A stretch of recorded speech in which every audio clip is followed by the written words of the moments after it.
যে আমাদের ঢাকার দক্ষিণের জনতার মেয়র, আমাদের মহানগর বিএনপির সিনিয়র সদস্য ইশরাক হোসেনকে হাইকোর্টের জামিন ছিল, তারপরে লোয়ার কোর্টে যখন তিনি সেই জামিন কনফার্ম করতে যান তখন তাকে জামিন না দিয়ে তাকে জেলখানায় পাঠানো হয়েছে। আমরা এর তীব্র প্রতিবাদ ও নিন্দা জানাই। আজকে যদি আইনের শাসন থাকে তাহলে হাইকোর্ট হলো সর্বোচ্চ কোর্ট, সেই কোর্টের আদেশ যদি না মানে তাহলে এখানে আর কিসের আইনের শাসন? তাই ভাইরা আমার, আজকে ইশরাক হোসেন আপনারা দেখেছেন, এর আগেও তাকে গ্রেফতার করেছে। আজকে ইশরাক কেন?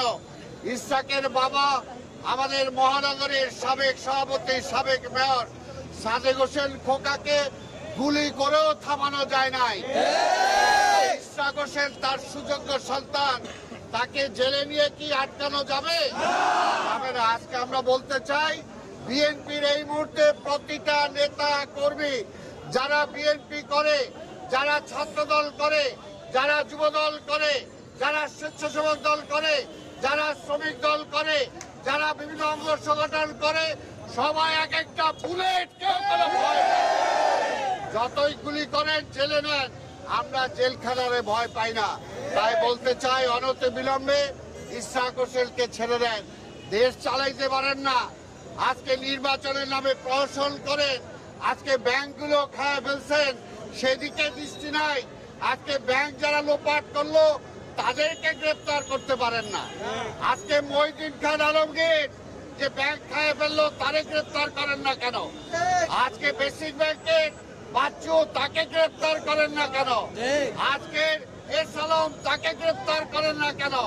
আজকে শিকদার গ্রুপের যারা ন্যাশনাল ব্যাংক খায় ফেলছে তাদেরকে গ্রেপ্তার করেন না কেন? কারণ ওইগুলো কি অন্য কোনো ব্যাপার আছে? তাই মালদলের ব্যাপার। তাই বলতে চাই, জনগণ এগুলো বুঝে। আজকে এখানে কোনো বক্তব্য দেব না, পরিষ্কার কথা। এইরকম আমাদের সবাইকেও যদি গ্রেপ্তার করেন, তারপরও কি আন্দোলন বসে থাকবে? আন্দোলন বসে থাকবে না। আমরা আন্দোলন চলবে, মাঠে আছে যে পর্যন্ত তত্ত্বাবধায়ক সরকার অধীনে নির্বাচন না হবে, যে পর্যন্ত শেখ হাসিনা ক্ষমতা না ছাড়বে, সেই পর্যন্ত আন্দোলন চলবে। এই আন্দোলন কেউ থামাতে পারবে না। আজকের এটা আমরা তাৎক্ষণিক মিছিল করেছি, এর পরবর্তী পর্যায়ে আমরা আরো কর্মসূচি দেব। সেই কর্মসূচি আমরা আশা করি মহানগর দক্ষিণ সবাই সেটাকে সফল করবেন।